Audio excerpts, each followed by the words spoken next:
Assalamualaikum warahmatullahi wabarakatuh. Halo Sobat Sehat Rumah Sakit USU, berjumpa lagi dengan podcast Rumah Sakit USU. Saya Dr. Putri, kali ini ditemani dengan Dr. Faiza Sofiasari, Magister Kedokteran Oftalmologi Spesialis Mata, yang akan membahas tentang penyakit katarak. Selamat siang dokter. Selamat siang Dokter Putri. Gimana dokter, kabarnya dokter? Alhamdulillah sehat. Alhamdulillah. Untuk kesibukannya sekarang dokter di mana ya dokter? Praktek tetap di rumah sakit USU dan ada di rumah sakit yang lain. Oh iya, ini dokter, untuk hari ini kan kita bertema tentang penyakit katarak ya dokter. Untuk penyakit mata yang sering dikeluhkan di masyarakat kita dokter. Boleh nggak dokter jelasin sedikit tentang apa itu ya penyakit katarak dokter? Oke. Kali ini emang kita membahas tentang katarak ya dok. Jadi katarak itu sebelum kita ke katarak memang sangat penting sekali untuk sobat rumah sakit USU untuk menjaga kesehatan matanya. Jadi memang katarak itu merupakan suatu penyakit yang bisa mengenai semua usia, baik dari lahir maupun yang sudah lansia. Oh begitu, tadi dokter ada bahas sedikit tentang kesehatan mata kan dok. Boleh tahu nggak dok, kira-kira kesehatan, untuk menjaga kesehatan mata itu kira-kira apa ya dok yang perlu kita lakukan dok? Untuk menjaga kesehatan mata memang sebaiknya tidak mengucek-ngucek mata, kemudian ada waktu dibatasi untuk pemakaian gadget, kemudian higienitas sih yang paling penting untuk dijaga. Kebersihan ya dok, kita harus selalu tidak boleh memasukkan apapun ke mata berarti ya dok. Kemudian kalau memang mau tangannya harus bersih, apalagi kalau udah pemakaian obat seperti itu. Ya, kita balik lagi ke katarak ya dok. Tadi kan bisa di semua usia dok. Iya. Tapi biasanya paling sering kalau katarak itu pada usia berapa ya dok? Katarak memang paling sering di atas usia 40 tahun ya, sebagai penyakit degeneratif yang banyak kita jumpai di masyarakat. Karena seperti kita ketahui kan katarak memang penyebab butaan pertama di dunia ya, yang memang sangat banyak kita jumpai pada usia tua. Kalau untuk penyebab dari katarak itu apakah karena usia dok atau bisa karena hal-hal lain dok? Memang tadi yang seperti saya bilang, kalau berdasarkan usia memang yang paling sering kita jumpai yang disebut dengan katarak senilis. Cuma memang pada anak-anak, pada bayi ada katarak kongenital ataupun juga ada pada katarak juvenile. Juvenile itu biasanya dijumpai pada usia di bawah 40 tahun. Sangat menarik ya dok. Jadi sebenarnya katarak ini walaupun terkesan simpel, tapi ternyata banyak jenisnya ya dok. Untuk katarak ini sendiri dok, apakah bisa diobati atau kita harus lakukan tindakan atau bagaimana ya dok? Sampai saat ini memang pengobatan katarak belum ada dengan obat-obatan ya. Sampai saat ini katarak memang diobati atau ditata laksana dengan tindakan operasi. Kalau untuk tindakan operasinya ini sendiri dok, yang biasa dilakukan pada pasien katarak itu apa-apa saja ya dok? Kalau untuk tindakan operasi katarak yang saat ini VECO ya, VECO emulsifikasi yang memang kita lakukan rutin di rumah sakit USU, memang banyak. Cuma untuk yang sekarang memang kita VECO emulsifikasi, seiring berjalannya waktu kan semakin teknologi juga semakin maju. Nah, kelebihannya dari VECO ini dengan waktu operasi yang sebentar, kemudian untuk mengurangi komplikasi yang terjadi, seperti itu dokter Putri. Kalau VECO itu, kalau masyarakat awam mungkin taunya yang disedot-sedot itu ya dok ya?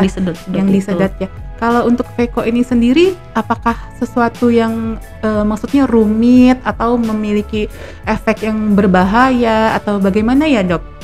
Kalau VECO nggak rumit, sekarang memang sesuai dengan kompetensi ya, itu memang udah wajib dilakukan untuk semua dokter spesialis mata harus bisa.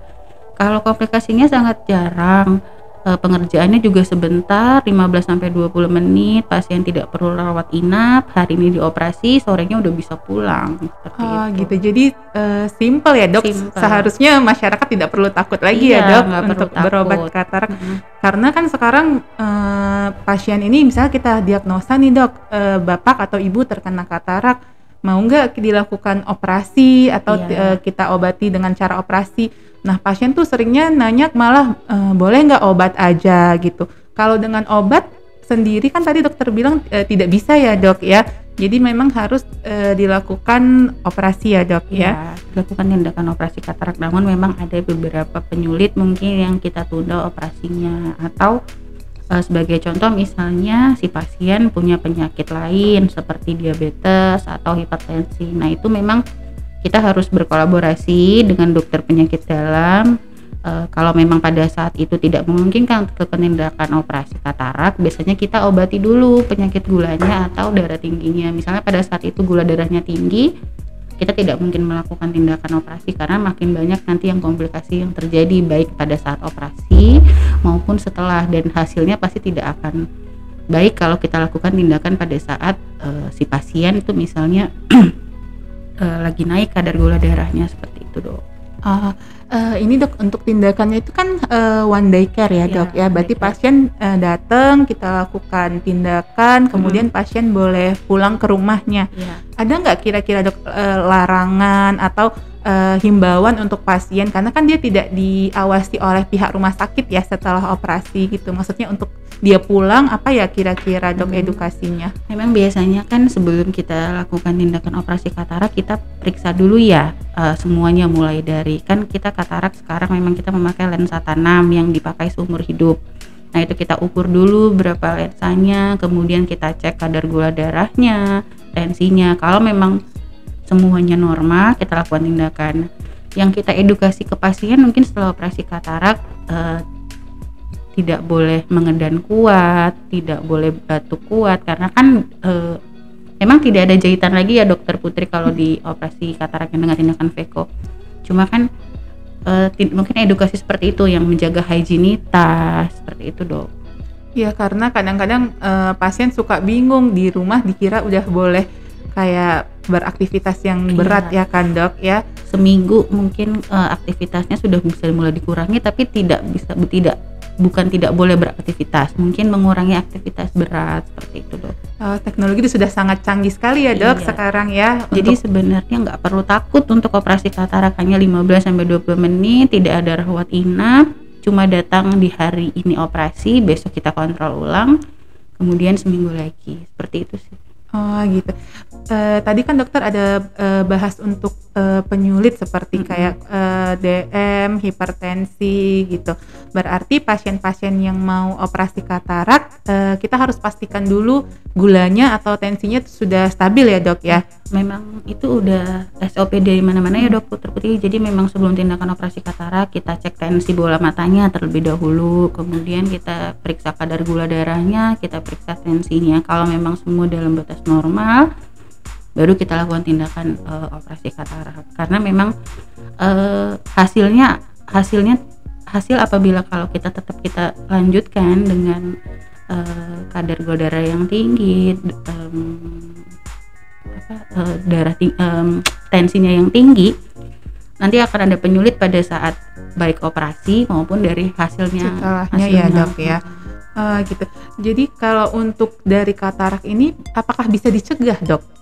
Katarak nggak bisa dicegah dok, itu seperti penyakit degeneratif ya, karena penyakit usia, kecuali kalau tadi yang seperti saya bilang, kalau ada penyulit seperti diabetes mellitus atau hipertensi. Nah biasanya memang ada beberapa penelitian memang disebutkan bahwa orang yang menderita diabetes mellitus biasanya 5-7 tahun setelah terdiagnosa biasanya akan terdiagnosa katarak. Berarti dia lebih cepat ya dok daripada orang normal ya dok ya. Gitu. Pada pasien-pasien ini kan dok setelah operasi katarak dia suka tanya, kan kalau operasi lain mungkin ada pantangan, misalnya tidak boleh makan ini atau tidak boleh ini, tidak boleh itu makanannya. Kalau di katarak sendiri gimana ya dok? Kalau di katarak sendiri tidak ada. Kembali lagi kita ke ada nggak penyakit penyerta gitu. Kalau untuk pantangannya sendiri nggak ada ya dokter Putri, semuanya makan biasa. Mungkin seperti tadi yang saya bilang, untuk mengurangi mengedan kuat, biasanya kita sarankan pasien untuk memakan makanan yang agak lunak. Jadi tidak mengedan secara kuat, kemudian gitu. Terus terutama memang itu sih, kalau pantangan makanan nggak ada. Nggak ada ya, Balik Dok? ke penyakit yang Tergantung lain. dia ada Iya. sakit apa ya dok ya. Berarti kalau misalnya dia ada sakit DM, berarti Kurangi kurangi tetap. gulanya. Iya. Jadi balik ke dia tuh ada apa di Iya. diri dia ya dok ya. Terus dok, kalau misalnya nih orang udah operasi katarak dok, kan sering tuh mereka mungkin ngerasa kok apa tuh dok, kabur. Apakah berpengaruh ya dok sama gula ataupun tensinya itu tadi ya dok? Iya, memang sangat berpengaruh. Jadi memang makanya tadi saya bilang sebelum dilakukan tindakan kita cek dulu. Nah, apakah masih normal atau tidak? Memang berpengaruh karena apa? Biasanya memang pada orang yang diabetes atau hipertensi, penyakit kataraknya tidak berdiri sendiri. Biasanya katarak dengan diabetik retinopati atau hipertensi retinopati. Yang itu tadi outcome dari hasil operasi kita akan kalau dia ada diabetik retinopati otomatis akan menjadi penyulit seperti itu dok. Jadi dia tidak akan sama dengan orang yang katarak murni. Itu saja sih sebenarnya. Jadi benar-benar kita assessment sebelum operasinya ya dok Ya, yang kita harus bisa tanya menentukan. anamnesa ke pasien, ini memang ada penyulit lain nggak gitu. Terus dok, kan ada tuh misalnya kataraknya itu sudah penuh atau tidak penuh gitu dok. Katarak itu katarak apakah ada kata-kata misalnya dia sudah tidak bisa melihat sampai sini atau bagaimana ya dok untuk kita tahu nih gejala katarak? Mungkin memang kalau pada tahap awal hanya kabur biasa. Cuma memang biasanya pasien mengeluhkan kalau sudah stadium grade 3 atau grade 4. Itu biasanya pasien datang dengan keluhan kabur seperti melihat berasap seperti itu, terus silau. Nah, biasanya pasien datang memang seringnya dengan tahap yang grade 3, grade 4 Dokter Putri. Tapi memang sebaiknya memang kesehatan mata itu penting ya, jadi memang harus kita cek, apalagi di atas usia 40 tahun, apalagi memang sudah ada penyakit penyerta lainnya. Gitu ya dok, jadi memang kalau pasien datang biasanya sudah sangat kabur ya dok ya, baru grade 3, grade 4 ya dok ya.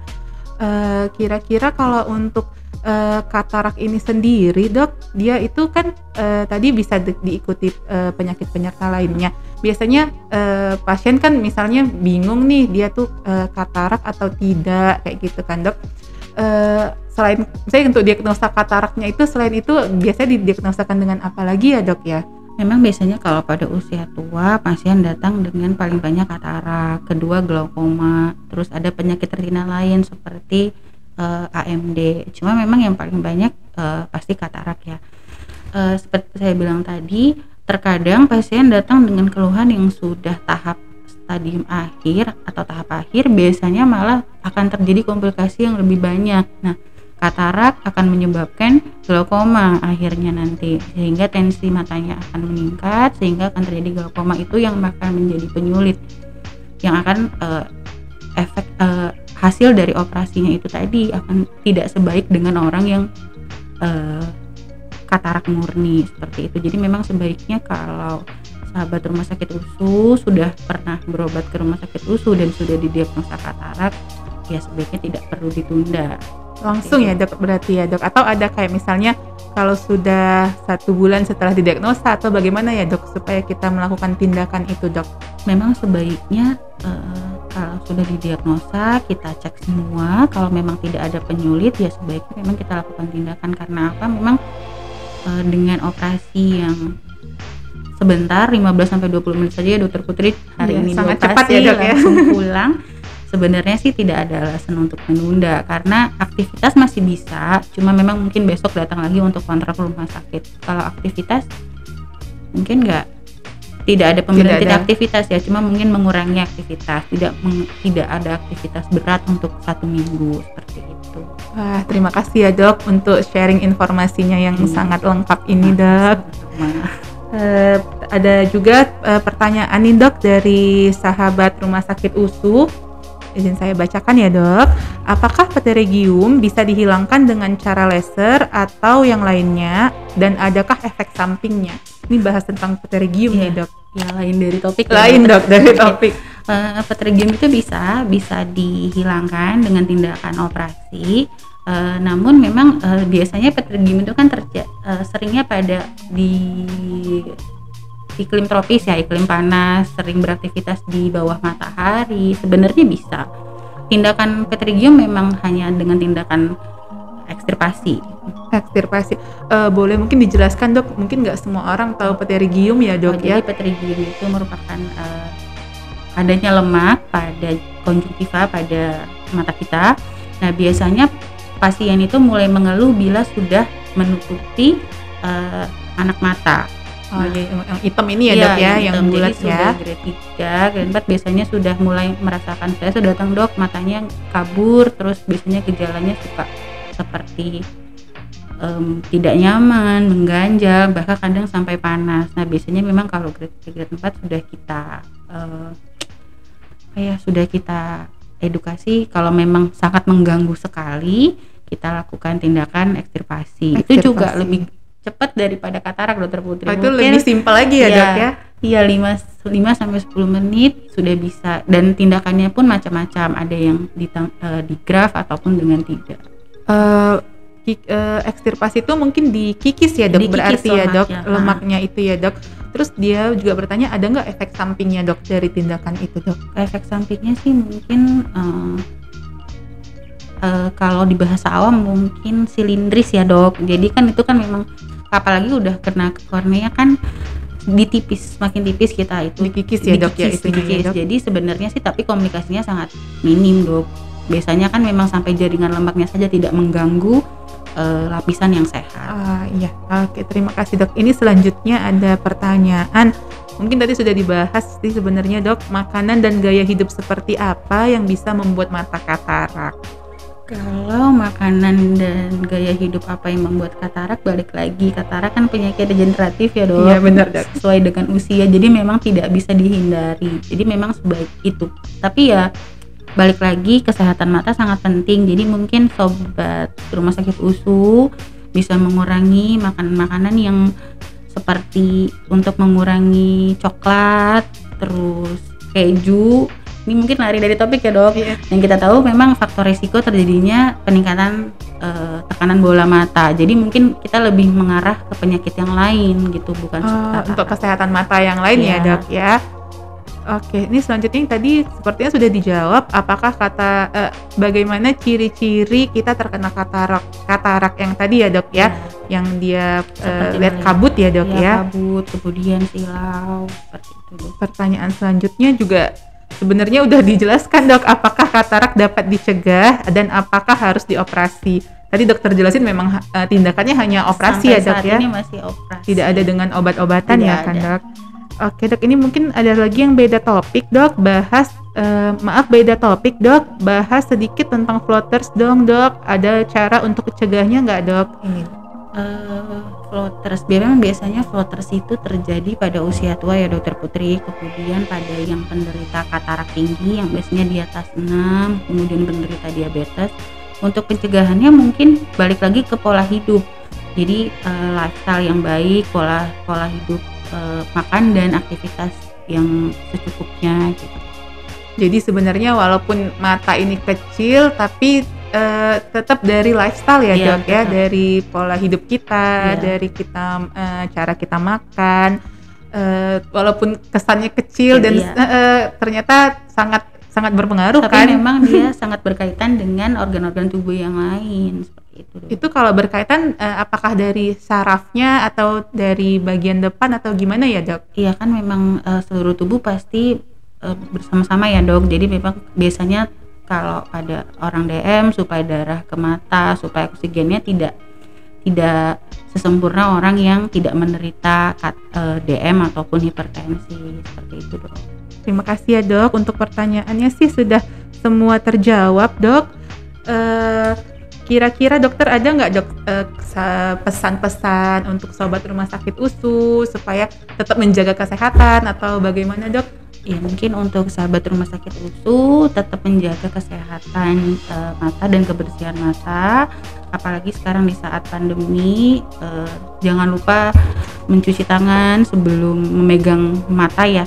Kemudian untuk sahabat rumah sakit USU yang yang mungkin sudah berumur 40 tahun ke atas, ayo boleh kita periksa matanya ke rumah sakit USU, kita cek bagaimana kesehatan matanya. Tidak hanya katarak yang bisa diobati di sini, Dok. Banyak ya, Dok. Banyak. Ya. Itu. Jadi sahabat sehat rumah sakit USU kalau mau bertanya-tanya atau mau konsultasi, mau periksa, bisa datang ke rumah sakit USU, bisa ditangani nanti dengan Dokter Faiza ya, Dok. Ada dengan dokter yang lain juga. Dokter juga.